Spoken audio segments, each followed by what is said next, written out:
Seigneur, ta parole est grande, elle demeure à jamais.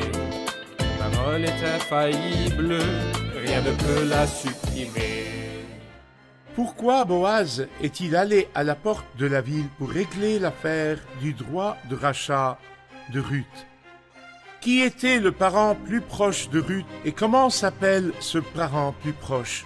Que représente Boaz dans l'histoire du rachat? Quelles sont les conditions du rachat et comment ne sont-elles accomplies qu'en Christ et en Christ seul? Comment le Seigneur a-t-il récompensé Naomi et Ruth dans tout ce qui s'est passé?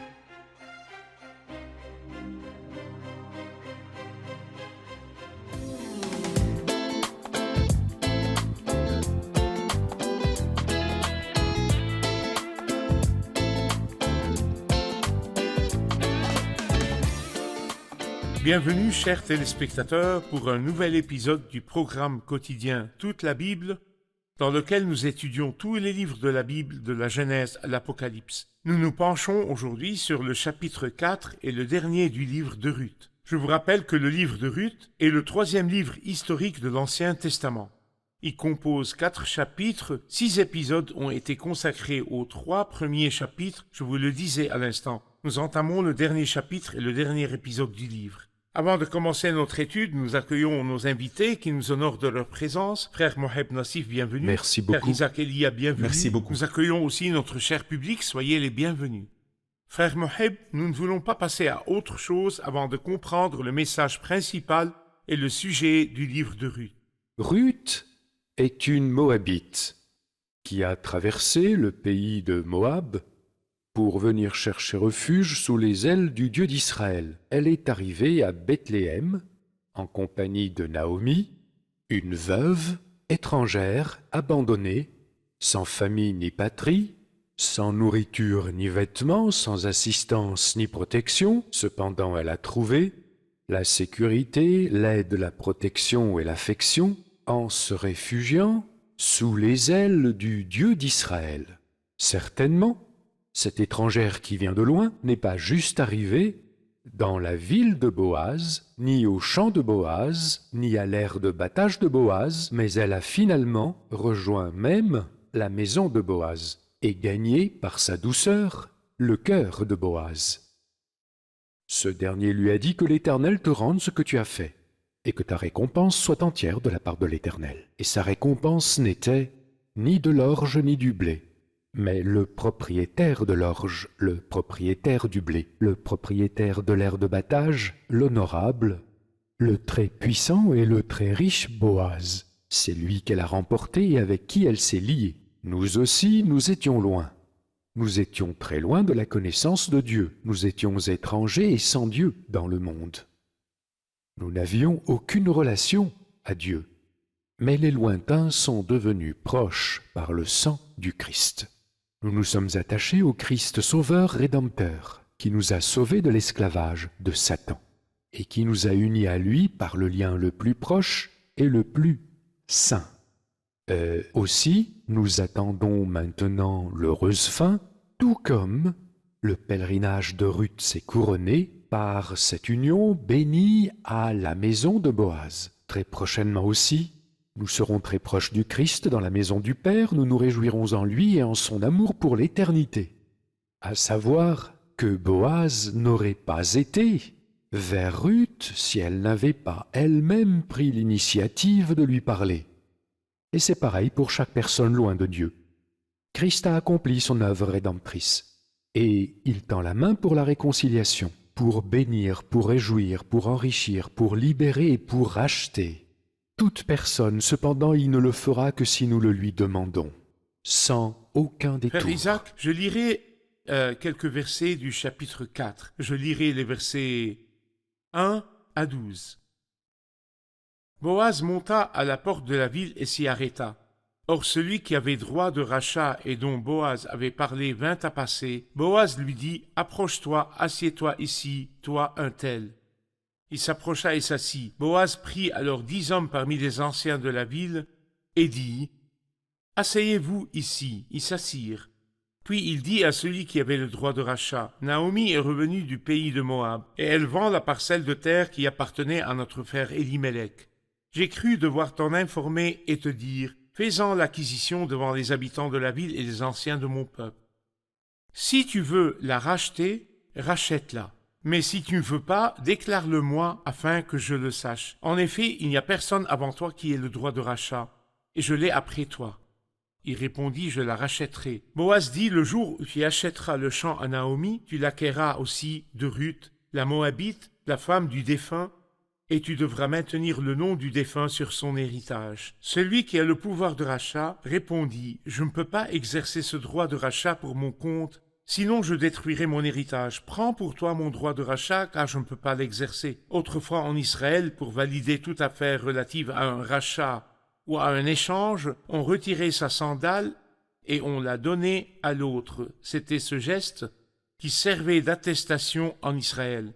Celui qui avait le droit de rachat dit donc à Boaz, « Fais-en l'acquisition pour ton compte, et retira sa sandale. » Alors Boaz dit aux anciens et à tout le peuple, « Vous êtes témoins aujourd'hui que j'ai acquis de la main de Naomi tout ce qui appartenait à Elimelech, à Kiljon et à Machlon, et que j'ai également acquis pour femme Ruth, la Moabite, femme de Machlon, pour maintenir le nom du défunt sur son héritage, afin qu'il ne disparaisse pas parmi ses frères, ni à la porte de sa ville.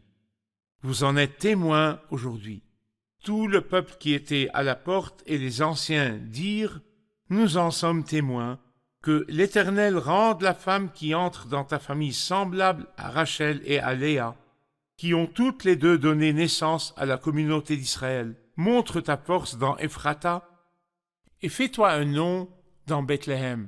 Puisse la descendance que l'Éternel te donnera par cette jeune femme faire ressembler ta famille à celle de Péré que Tamar a donnée à Juda. » Ma question pour vous est au début, pourquoi Boaz est-il allé à la porte? Qu'est-ce que représente la porte? En fait, la porte est le lieu de jugement et des affaires. Et Boaz devait aller à la porte pour cette histoire qui est en fait très claire, pour au moins deux raisons. La première est qu'il y aura un jugement dans le cas de la terre et dans le cas d'un fils, ou d'un héritage lié au mariage de Boaz et de Ruth. Puis, en deuxième lieu, dans ce cas-là, le plus proche qui a le droit de rachat doit être présent. Le premier. Donc il faut que cette personne soit présente. Et comme il s'attendait, ce parent plus proche sortirait ou entrerait. Il faut ramener celui qui a le droit de rachat à la porte. Et aussi les anciens doivent être présents et voir comment cette affaire sera réglée d'après la loi, ceci comme nous l'avons montré avant dans le livre de Lévitique chapitre 25. Ceci concerne l'événement même, mais il y a une belle image symbolique dans cette histoire. Si nous considérons que Boaz représente Christ, et c'est vrai, alors il y avait en fait deux choses concernant Ruth. Elle avait besoin de quelqu'un pour la protéger et l'aimer et la prendre dans ses bras. Et je le dirais aussi dans la langue spirituelle, elle avait besoin que quelqu'un meure pour elle parce qu'il veut la racheter, comme représentant et substitut. Il y a aussi un problème judiciaire dans la loi, car nous sommes tous pécheurs, moi inclus, nous avons tous péché aux yeux de Dieu, donc qui paiera pour cela? Le premier point, la substitution, nous le voyons dans l'image de Ruth et de Boaz dans le chapitre 3. Quand Boaz s'est couché, comme quand Christ est mort, et aussi Ruth s'est couchée, comme le croyant est mort avec Christ et a été élevé avec lui, et nous voyons Christ qui meurt comme notre représentant et notre substitut. À cause des péchés que nous avons commis, il paie le prix. Mais au chapitre 4, il y a aussi autre chose. Il ne nous aime pas seulement, mais il y a aussi la justice de Dieu. Et il y a le jugement divin. Et il y a quelqu'un qui est venu au début, et nous le verrons après. Quelqu'un avec qui cette affaire devait être réglée. Et après cela, Christ peut venir et s'occuper des deux affaires, celle de la terre et celle de la lignée. Et Boaz a acheté le champ. Cependant, le cœur de Boaz a été attaché à Ruth. Exactement. Il devait aller à la porte de la ville. Une image de Golgotha, une Et image de nous ce qui est rappelons, arrivé sur la croix. Nous rappelons que la porte est le lieu du jugement, et il fallait que Christ meure d'abord et Exactement. connaisse le jugement et la condamnation pour se lier à chacun Nous nous d'entre rappelons nous. dans le livre d'Exode chapitre 12, l'agneau de la Pâque qui est une image de la croix de Christ. Il y avait le versement du sang sur la porte des maisons. Très bien. Nous nous rappelons la loi de l'esclave Exactement. hébreu dans le livre de l'Exode, il a été amené à la Donc porte. la porte a plusieurs histoires. Exactement. Et elle représente le jugement. Le jugement. Et nous ferons une pause, chers téléspectateurs, et nous reviendrons avec une question de notre audience.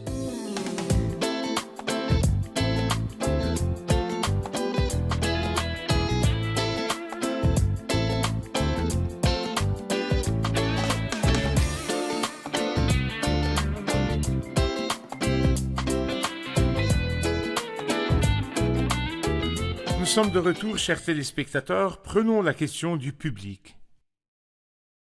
Allez-y, Sarah. Qui est l'autre qui a le droit de rachat et pourquoi n'a-t-il pas été nommé et a-t-il été appelé toi un tel? Qui est cet autre qui a droit de rachat et pourquoi ne mentionne-t-il pas son nom?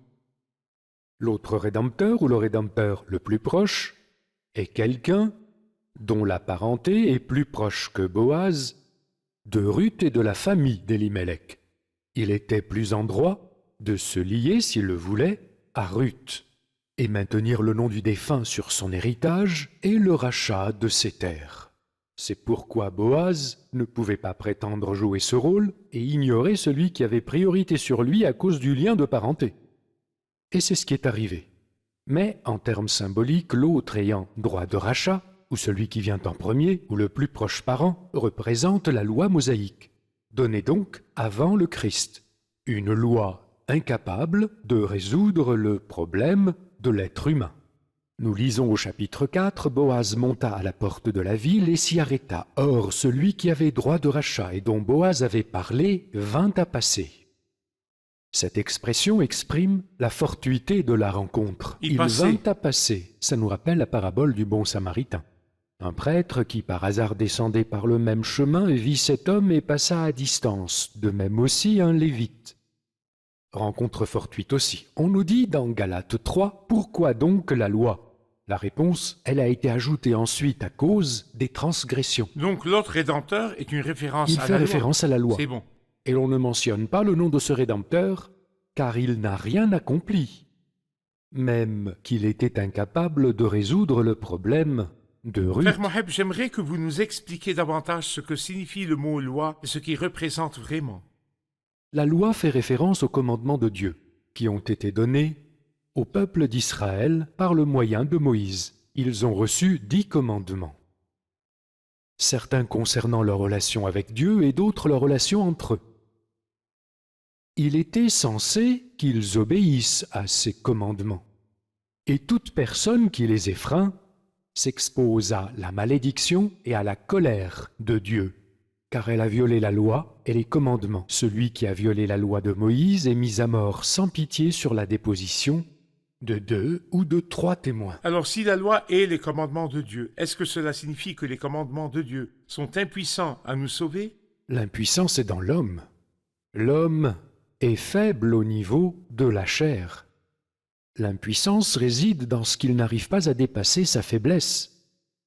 La loi est un modèle parfait. Elle suppose la force de l'homme. L'homme qui les mettra en pratique vivra par elle. Fais cela, tu vivras.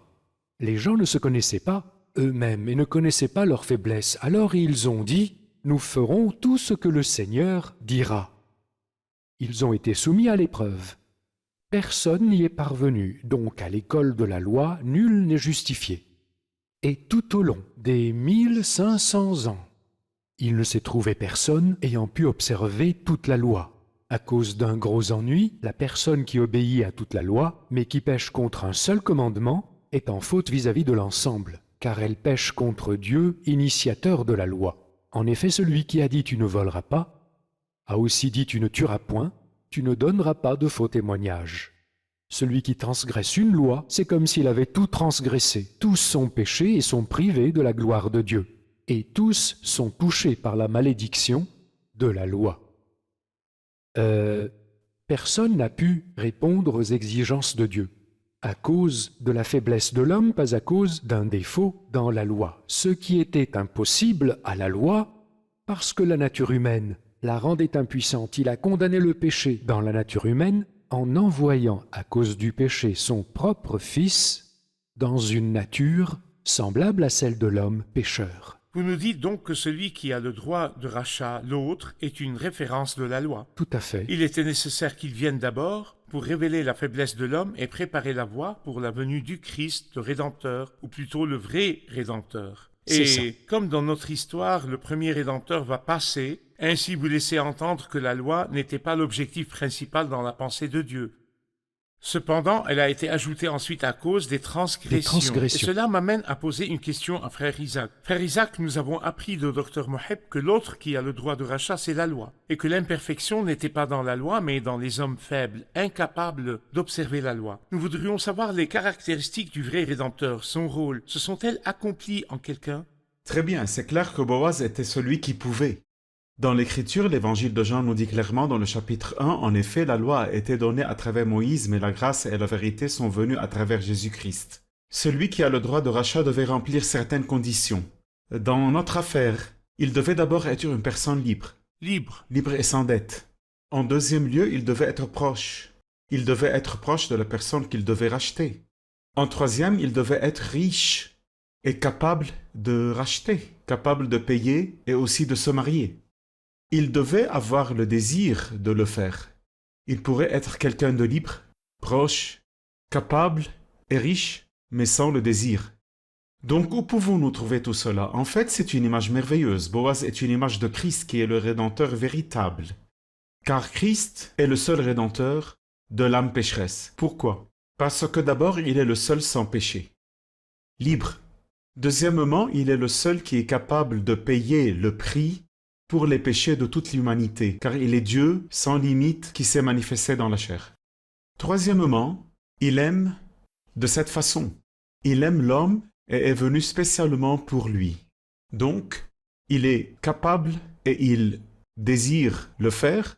Il est libre, mais il est aussi proche, puisque ses enfants ont en commun la condition humaine, lui-même l'a aussi partagée de façon similaire. Ainsi, par sa mort, il a pu rendre impuissant celui qui exerçait le pouvoir de la mort, c'est-à-dire le diable, et libérer tous ceux qui, la peur de la mort, retenaient leur vie durant en esclavage. Christ est le Rédempteur pour le monde entier, car sa valeur en personne est plus que tout le monde, parce qu'il est Dieu qui s'est manifesté dans la chair. C'est pour cela que l'Écriture était claire, le salut est en lui seul. Le salut. Frère Ayad, nous avons vu que la loi a révélé notre faiblesse. Dans Galates, il est écrit ainsi: la loi a été le guide chargé de nous conduire à Christ. Ceci révèle notre faiblesse et notre besoin à l'école véritable qui est Christ. C'est triste que même aujourd'hui, il y a des gens qui se mettent sous les lois et les commandements. Et ils ne peuvent rien faire. Ils sont incapables. Les commandements ne sauvent pas. Certaines personnes vont en arrière, comme s'ils voulaient retourner à la garderie. Nous devons aller de l'avant. Aujourd'hui, nous avons Christ et c'est la bonne nouvelle. Je voudrais que nos téléspectateurs fassent attention de ne pas se mettre sous les commandements et des choses qu'ils doivent faire et des choses qui sont imposées, mais d'accepter Christ le Sauveur. C'est l'enseignement du vrai Rédempteur puissant. Nous avons compris qu'il y avait deux problèmes. Ruth avait besoin de quelqu'un qui l'aime, la soutienne et engage une relation avec elle. Et en même temps, il y avait un enjeu légal. Et c'est le sujet du chapitre 4. Et l'enjeu légal impliquait un remboursement de dettes. Un achat, une libération, une rédemption, pour libérer tout cela et pouvoir s'unir, en fin de compte, à Ruth.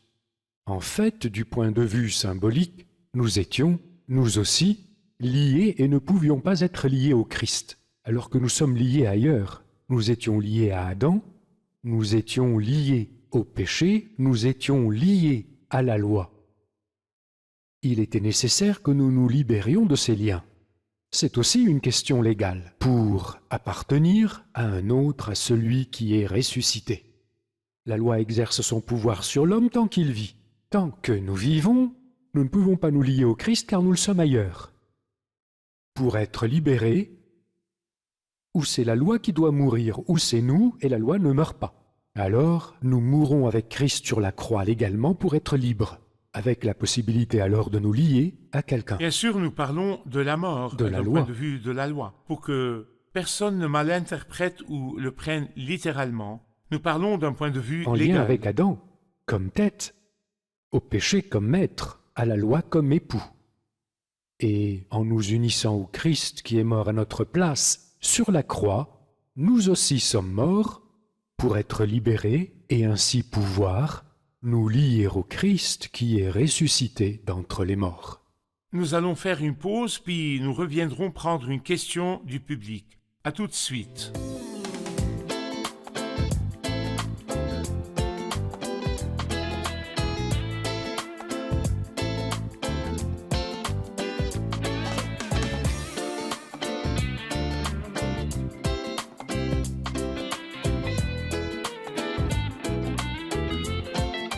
Nous voilà de retour pour retrouver la question du public ici présent au studio. Question. Au chapitre 4, verset 11. Tout le peuple qui était à la porte et les anciens dirent: Nous en sommes témoins. Que l'Éternel rende la femme qui entre dans ta famille semblable à Rachel et à Léa, qui ont toutes les deux donné naissance à la communauté d'Israël. Montre ta force dans Ephrata et fais-toi un nom dans Bethléem. Puisse la descendance que l'Éternel te donnera par cette jeune femme faire ressembler ta famille à celle de Péret que Tamar a donnée à Juda. S'il vous plaît, pouvez-vous clarifier ces quelques versets? Clarifiez-nous ces 2 versets. En fait, quand j'imagine Ruth, observant les détails de cette scène, et ayant entendu celui qui a le droit de rachat, et comment il s'est désisté pour ne pas détruire son héritage, et qu'elle ait vu comment Boaz s'est impliqué dans l'affaire, a supporté les conséquences, et s'est donné, complètement parce qu'il aime Ruth. Sans aucun doute, Ruth devait en être fière, et portait tous les sentiments de gratitude et d'appréciation envers Boaz, et elle le regardait avec fierté et admiration. Tu es vraiment le meilleur, meilleur que le proche parent, qui n'a rien fait pour me donner un coup de main. Mais moi, j'ai mis mon espérance en toi, et mon espérance en toi ne pourra jamais être déçue. Les témoins ont dit une très belle bénédiction sur cette femme, bien que moabite. Ils l'ont comparée à Rachel et Léa, qui ont donné naissance à la maison d'Israël, aux 12 tribus du peuple de Dieu. Certes, des femmes qui comptent beaucoup dans l'histoire d'Israël, mais qu'on dise de Ruth, la moabite, la non-juive, la païenne, que l'Éternel rende la femme qui rentre dans ta famille semblable à Rachel et à Léa, qui ont toutes les deux donné naissance à la communauté d'Israël. Ils lui disent aussi « Montre ta force dans Ephrata ». Ces paroles-là nous montrent la puissance de la résurrection du Christ. En fait, celui qui est montré couché au chapitre 3 est élevé au chapitre 4. C'est le Christ ressuscité. Ainsi, je connaîtrai Christ, la puissance de sa résurrection. Montre ta force dans Ephrata et fais-toi un nom dans Bethléem. Il lui a donné, après la résurrection, le nom qui est au-dessus de tout nom, afin qu'au nom de Jésus, chacun plie le genou dans le ciel, sur la terre et sous la terre, que ta famille soit semblable à celle de Péretz, que Tamar a donné à Juda. Et de nouveau, nous revenons à l'histoire de la grâce. Tamar, la belle-fille de Juda, lui donna Péretz et Zérar. Et la grâce s'est manifestée malgré l'atroce péché de Juda. Mais c'est ce chemin que la grâce va prendre pour triompher. À travers une lignée qui inclut Boaz, passe par David pour arriver à Jésus.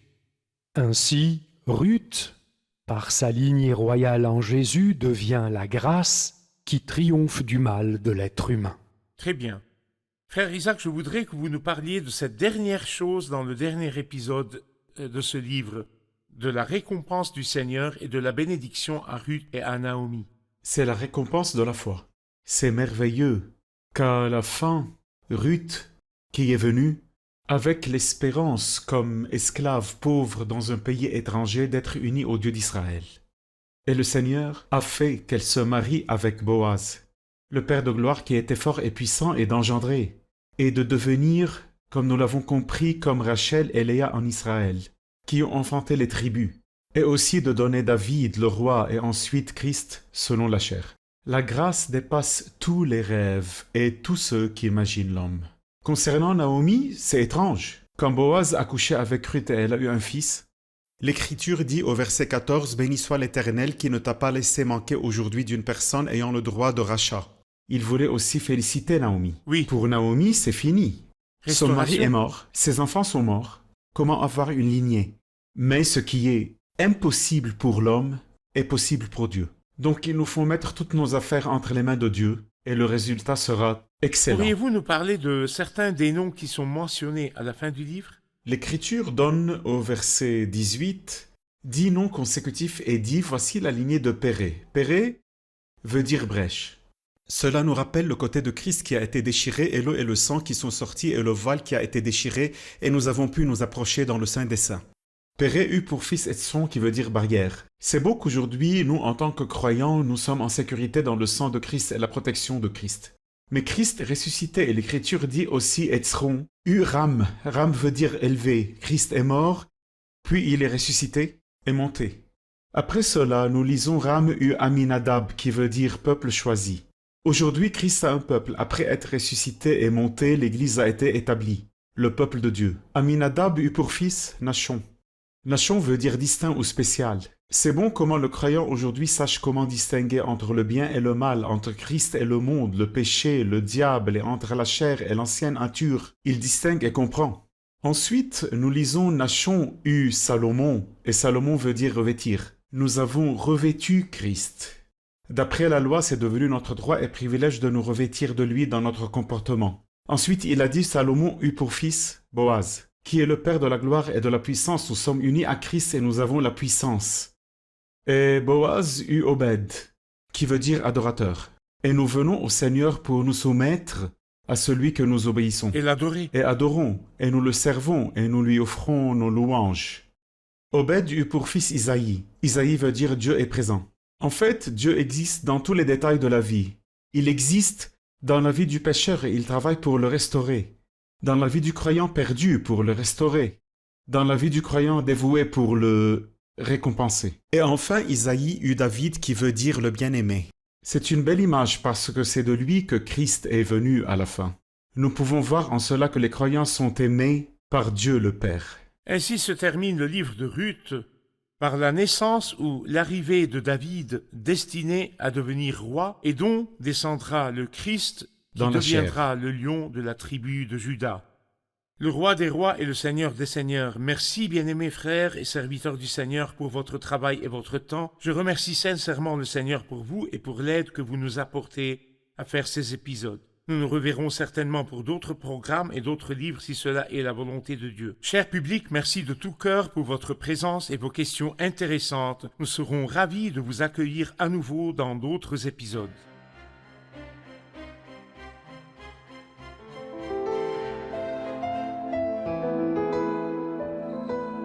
Seigneur, ta parole est grande, elle demeure à jamais. Ta parole est infaillible, rien ne peut la supprimer.